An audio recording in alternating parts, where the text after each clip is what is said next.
दोस्तों नमस्कार, मैं ए के ओझा आज के फिजिक्स क्लास में आप सभी लोगों का हार्दिक अभिनंदन करता हूं। आज के एटॉमिक स्ट्रक्चर पार्ट सेकंड में मुख्य रूप से हम लोग चर्चा करेंगे रदरफोर्ड एटॉमिक मॉडल के ऊपर।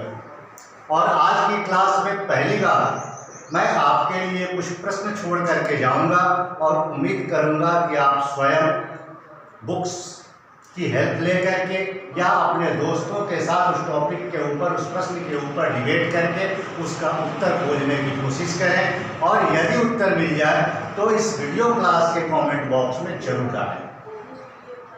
क्लास अच्छी लगे लाइक करें, पहली बार आए हैं सब्सक्राइब करें, और बहुत इम्पोर्टेंट, बहुत ही महत्वपूर्ण आज की क्लास है, इसलिए इसे और फ्रेंड्स के पास शेयर जरूर करें।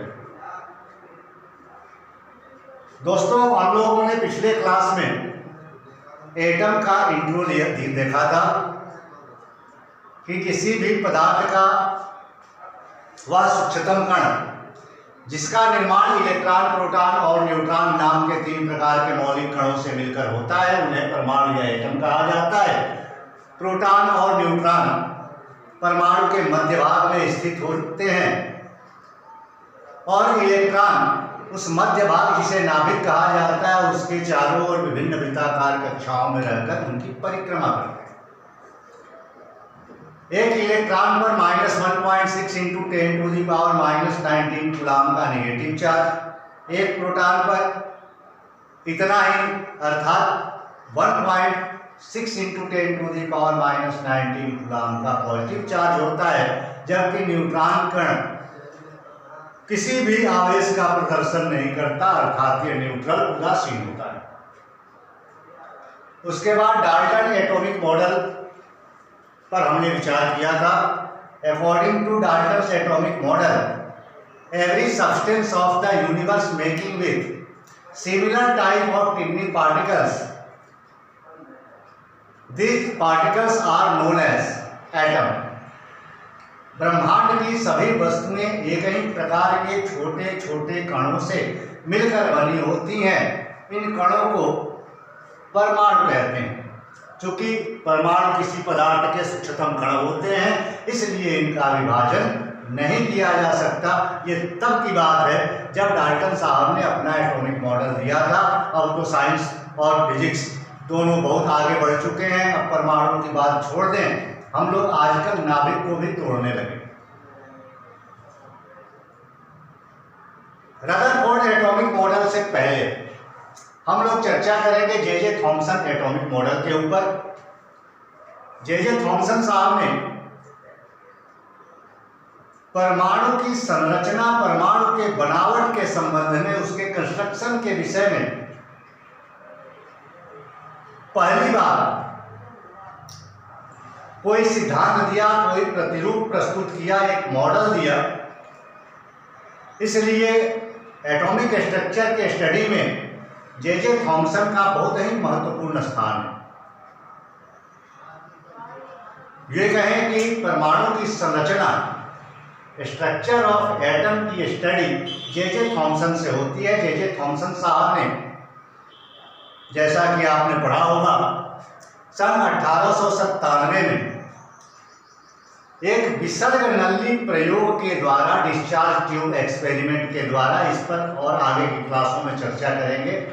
डिस्चार्ज ट्यूब एक्सपेरिमेंट के माध्यम से ये पता लगाया कि परमाणु सबसे छोटा कण नहीं होता है पदार्थ का, बल्कि परमाणु से भी छोटे छोटे ऐसे कण होते हैं जिनका द्रव्यमान 9.1 × 10⁻31 kg और आवेश E = -1.6 × 10⁻19 कूलम होता है। इस पार्टिकल को इलेक्ट्रॉन कहा जाता है। अब चूंकि यह इलेक्ट्रॉन एक परमाणु की अपेक्षा, एक एटम की अपेक्षा बहुत ही हल्के होते हैं।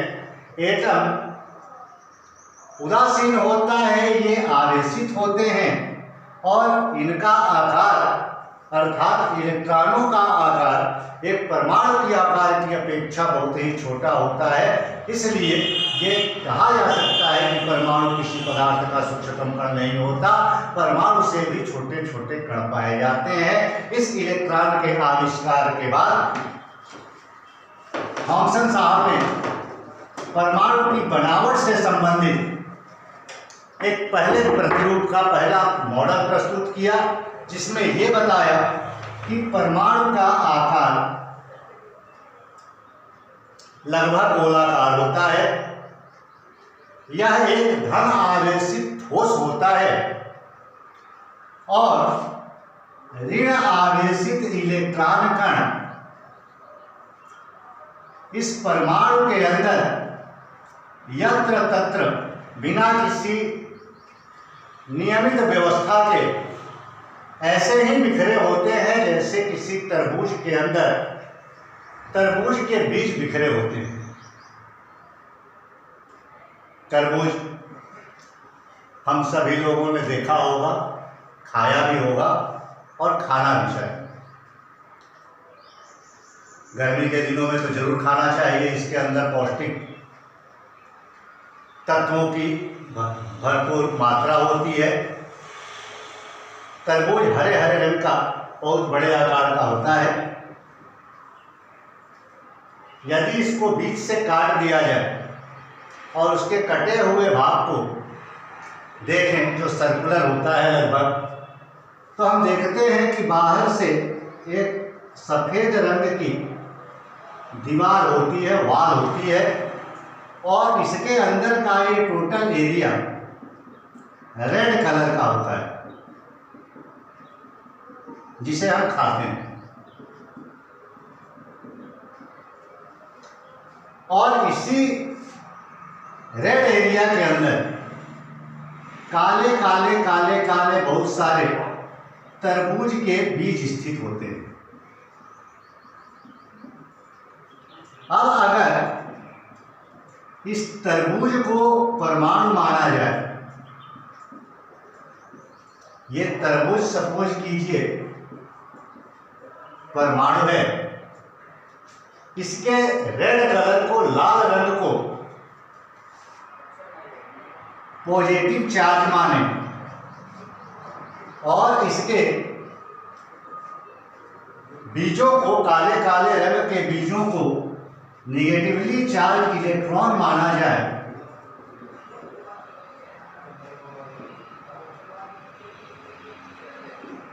तो हम कह सकते हैं कि जे थॉमसन के एटॉमिक मॉडल के अनुसार परमाणु एक धन आवेशित ठोस होता है जिसके अंदर ऋण आवेशित इलेक्ट्रॉन कण ठीक उसी प्रकार से बिखरे होते हैं जैसे तरबूज के अंदर तरबूज के बीज स्थित होते हैं। चूंकि ये परमाणु बाहर वातावरण में, सराउंडिंग के अंदर किसी भी आवेश का प्रदर्शन नहीं करता, अर्थात परमाणु विद्युततः उदासीन होता है, इसका मतलब ये है कि इस परमाणु के अंदर कुल पॉजिटिव चार्ज हमेशा कुल निगेटिव चार्ज के बराबर होता है। ये दोनों पॉजिटिव और निगेटिव चार्ज इक्वल अमाउंट में होने के कारण एक दूसरे को प्रभावहीन कर देते हैं, इफेक्टलेस कर देते हैं। इसलिए ये परमाणु वातावरण के अंदर कोई भी प्रभाव नहीं दिखा पाता। इसके ऊपर काफी चर्चा हुई।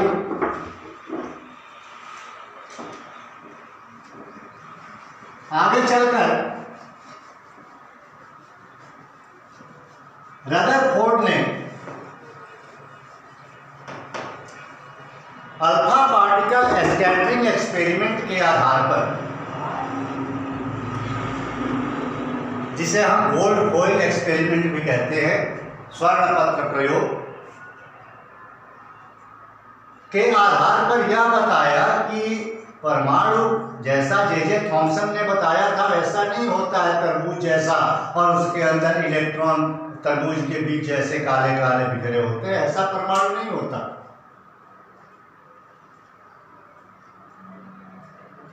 उन्होंने अपने प्रयोगों के आधार पर बताया कि परमाणु का टोटल पॉजिटिव चार्ज चारों तरफ समरूप बिखरा नहीं होता, बल्कि पॉजिटिव चार्ज तो उस परमाणु के ठीक बीच में कॉन्सेंट्रेट होता है, केंद्रित होता है।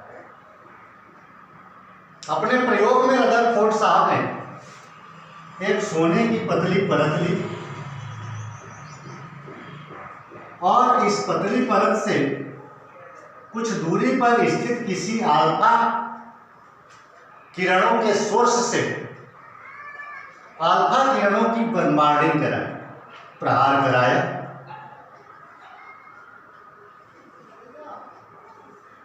और अध्ययन के बाद यह पाया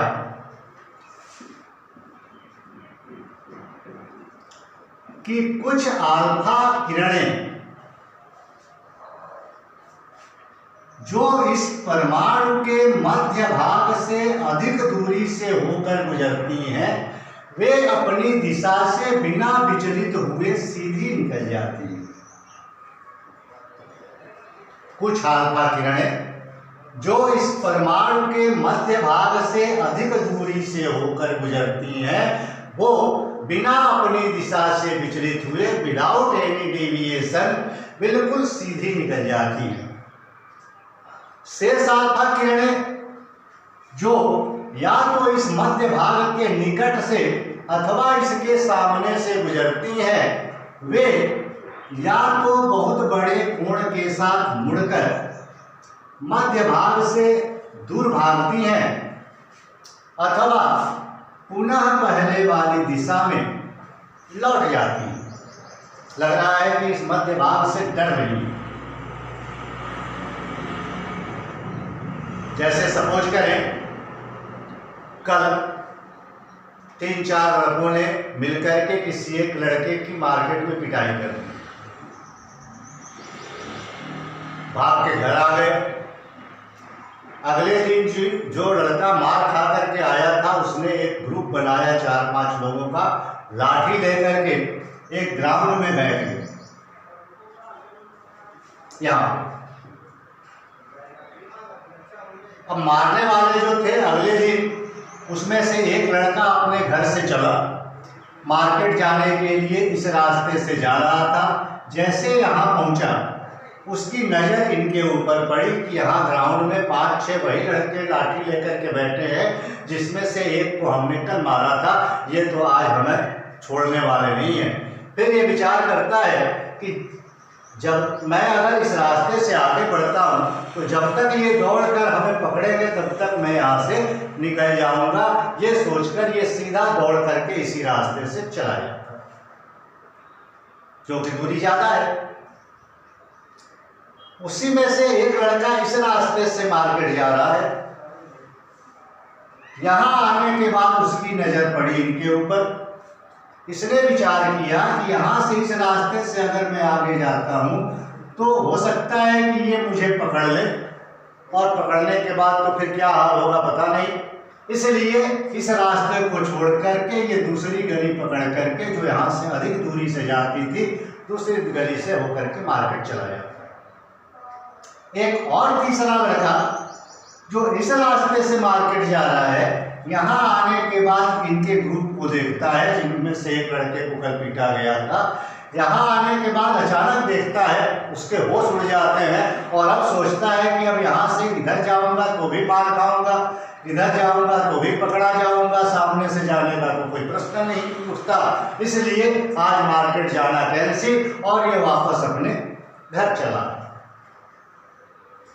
दूर भागने अर्थात प्रतिकर्षण।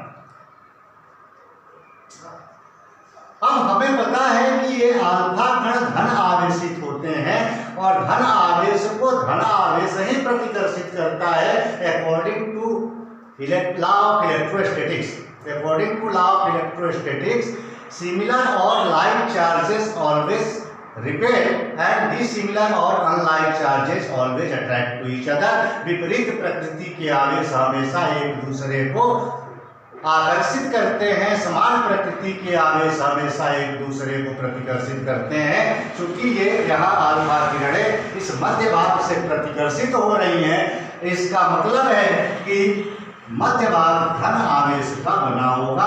धन आवेश यहाँ मध्य भाग में स्थित होगा। इस धन आवेशित क्षेत्र को रदरफोर्ड ने नाभिक नाम रखा, न्यूक्लियस।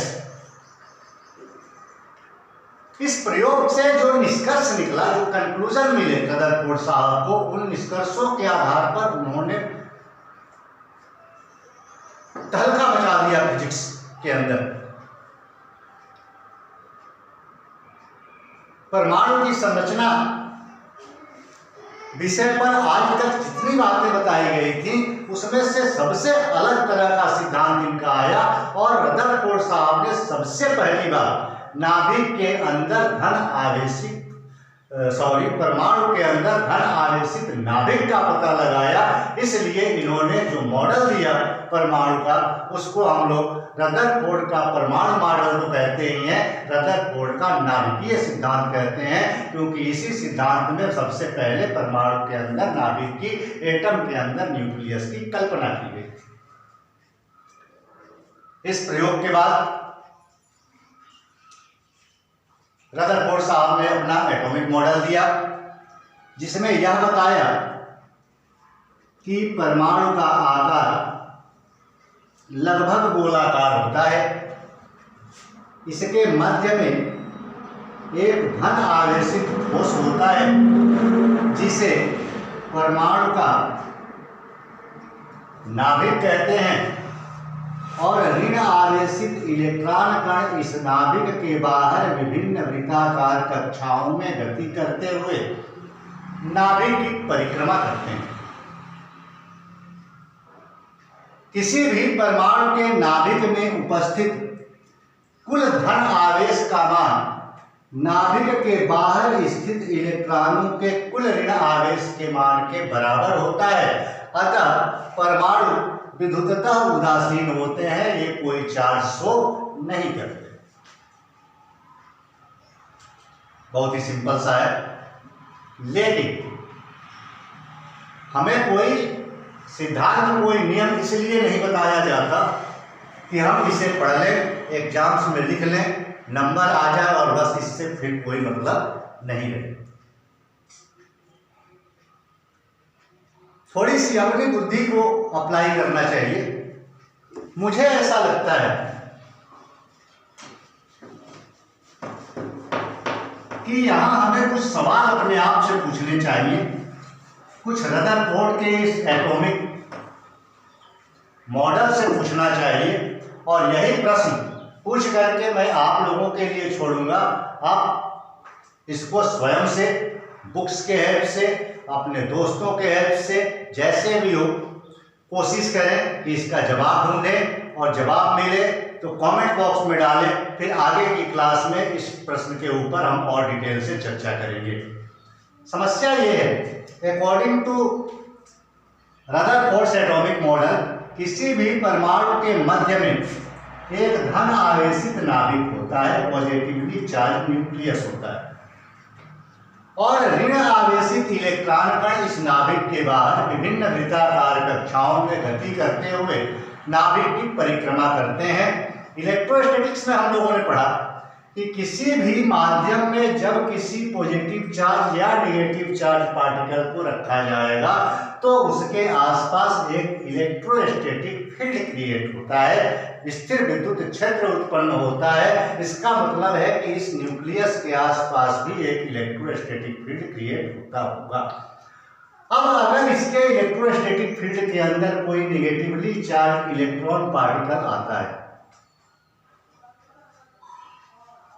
तो according to law of electrostatics,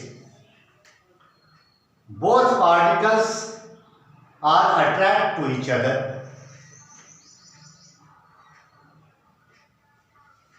Coulomb's law कहता है कि when two charges are separated by some distance to each other, then both are attract or repel to each other by a force of attraction or repulsion. This force is known as electrostatic force. Like charges repel to each other, unlike charges always attract to each other. ये चूंकि विपरीत प्रकृति के आवेश हैं, इसलिए ये दोनों एक दूसरे को आकर्षित करेंगे, अट्रैक्ट करेंगे, और इस अट्रैक्शनल फोर्स के कारण ये इलेक्ट्रॉन के ऊपर न्यूक्लियस के द्वारा, न्यूक्लियस की दिशा में, नाभिक की दिशा में ये एक बल F काम करेगा, और इस बल के कारण according to Newton's law of motion किसी वस्तु के ऊपर जब कोई बाहरी बल आरोपित होता है तो उस वस्तु में एक त्वरण उत्पन्न होता है, बॉडी एक्सेलरेट हो जाती है, और त्वरण की दिशा हमेशा वस्तु पर लगाए गए बल की दिशा में होती है। इसका मतलब है कि ये इलेक्ट्रॉन नाभिक की दिशा में गतिमान हो जाएगा।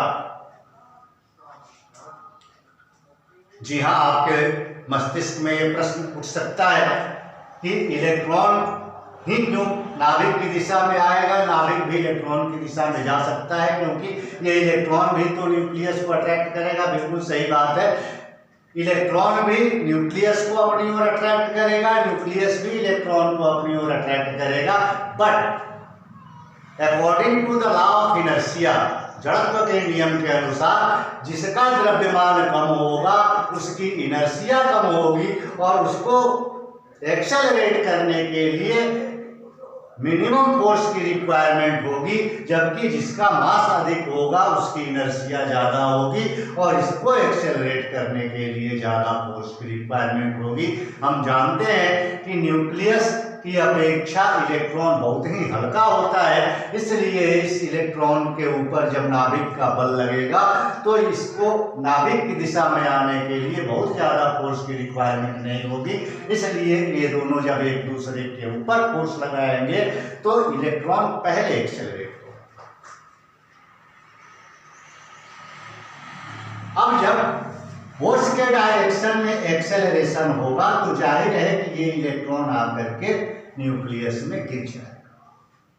But according to Rutherford atomic model, negatively charged electron particles always revolving around the positively charged nucleus। ये कैसे संभव है, थोड़ा और प्रकाश डालें। सर्कुलर मोशन जब हम करते हैं, वृत्तीय गति, तो वृत्तीय गति में हमने पढ़ा कि किसी भी कण को यदि वृत्ताकार पथ पर गति कराना हो तो उसके ऊपर एक दूसरे के लंबवत दो बल लगातार कंटिन्यूअसली एक्ट करने चाहिए। जब तक दो बल एक साथ एक दूसरे के परपेंडिकुलर 90 डिग्री के कोण पर काम करते रहेंगे, तब तक ये सर्कुलर पाथ पर रेवोल्यूशन करता रहेगा। जैसे ही इसमें से किसी भी एक फोर्स को रिमूव कर लेंगे, हटा लिया जाएगा, ये अपना सर्कुलर मोशन छोड़ करके लीनियर मोशन करना शुरू कर देगा। अगर इस फोर्स को हटा लें तो ये पार्टिकल इस डायरेक्शन में जाने लगेगा, इस फोर्स को हटा लें तो ये पार्टिकल इस डायरेक्शन में जाने लगेगा। ये तब तक सर्कुलर पाथ पर मूव करेगा जब तक दो फोर्स एक दूसरे के परपेंडिकुलर वर्क करते रहेंगे। यहां अगर देखा जाए तो न्यूक्लियस के द्वारा इलेक्ट्रॉन पर न्यूक्लियस के डायरेक्शन में एक फोर्स वर्क कर रहा है, इसमें तो कोई संदेह नहीं। यदि इस फोर्स के परपेंडिकुलर कोई दूसरा फोर्स इस इलेक्ट्रॉन के ऊपर एक्ट कर रहा हो तब तो ये सर्कुलर मोशन कर सकता है, लेकिन किसी दूसरे फोर्स के एक्ट करने के लिए कोई सोर्स भी होना चाहिए। विदाउट सोर्स कोई फोर्स नहीं वर्क कर सकता, बिना एनर्जी का फोर्स वर्क नहीं कर सकता। कोई भी पार्टिकल फोर्स का एक्सपीरियंस तब करता है जब या तो वो एनर्जी रिलीज करे या फिर एनर्जी गेन करे। जैसे यहां पॉजिटिवली चार्ज प्रोटॉन है, पॉजिटिवली चार्ज न्यूक्लियस है, यहाँ निगेटिवली चार्ज इलेक्ट्रॉन है, ये सोर्स है। इससे इलेक्ट्रोस्टैटिक एनर्जी का एमिशन, इलेक्ट्रोस्टैटिक फ्लक्स का एमिशन हो रहा है, उस बीच में ये इलेक्ट्रॉन पार्टिकल बढ़ रहा है। इसके कारण ये न्यूक्लियस इलेक्ट्रॉन को अपनी ओर अट्रैक्ट करेगा, या ये कहें कि दोनों एक दूसरे को अपनी ओर अट्रैक्ट करते, एक फोर्स इनके बीच वर्क कर रहा है। अगर परपेंडिकुलर फोर्स भी वर्क कर रहा हो तो कोई ना कोई सोर्स होना चाहिए। वो सोर्स कौन सा है? मतलब हमारा सवाल सीधा ये है कि why electrons are revolving around the positively charge nucleus according to Rutherford atomic model. या रदरफोर्ड ही क्या, रदरफोर्ड के बाद भी जितने मॉडल्स आए एटम के स्ट्रक्चर के विषय में, सब में थोड़ा डिफरेंस है, अंतर है, लेकिन इस बात को सभी ने माना है कि इलेक्ट्रॉन्स नाभिक के चारों ओर परिक्रमण गति करते हैं, रेवोल्यूशन करते हैं। तो इलेक्ट्रॉन जब गति करते हैं तो गति करने के लिए इनके ऊपर दो फोर्स होना चाहिए। दो फोर्स के लिए एक सोर्स तो नजर आ रहा है, दूसरा परपेंडिकुलर फोर्स कहां से लग रहा है। या तो हम ये बताएं या फिर इस बात को एक्सेप्ट करें कि ये घूमते नहीं है बल्कि सारे इलेक्ट्रॉन न्यूक्लियस के आउटर वॉल पर चिपके हुए। प्रश्न छोटा सा है, ये प्रश्न पूछने के लिए भूमिका थी। प्रश्न केवल इतना है कि चाहे तो हम सोमरफेल्ड एटॉमिक मॉडल लें, नील्स बोर एटॉमिक मॉडल लें या फिर रदरफोर्ड एटॉमिक मॉडल पे चर्चा करें, सारे मॉडल्स ये बताते हैं, सारी थ्योरीज ये बताती हैं कि negatively charge electron particles are revolving around the positively charge nucleus. ऋण आवेशित इलेक्ट्रॉन कण धन आवेशित नाभिक के चारों ओर परिक्रमण गति करते हैं, जबकि कूलम्ब्स लॉ कहता है कि समान प्रकृति के आवेश एक दूसरे को प्रतिकर्षित करते हैं, रिपेल करते हैं। विपरीत प्रकृति के आवेश एक दूसरे को आकर्षित करते हैं। आकर्षित करने का मतलब गोल गोल घूमना नहीं होता। फिर ये negatively charge electron particles positively charge nucleus के अराउंड कैसे घूमते हैं, इस सवाल का जवाब आप जरूर बताएं, विचार करें, बुक्स का हेल्प लें, अपने फ्रेंड के साथ डिबेट करें, फिर हम और आप डिबेट करें, सबके पास शेयर करें, चैनल को सब्सक्राइब करें, लाइक करें, बेल आइकन दबाएं और दिमाग को खोल करके ज़्यादा से ज़्यादा फिजिक्स के अंदर गेन करने की प्रवृत्ति रखें। अगली क्लास नेक्स्ट डे, तब तक के लिए नमस्कार, धन्यवाद।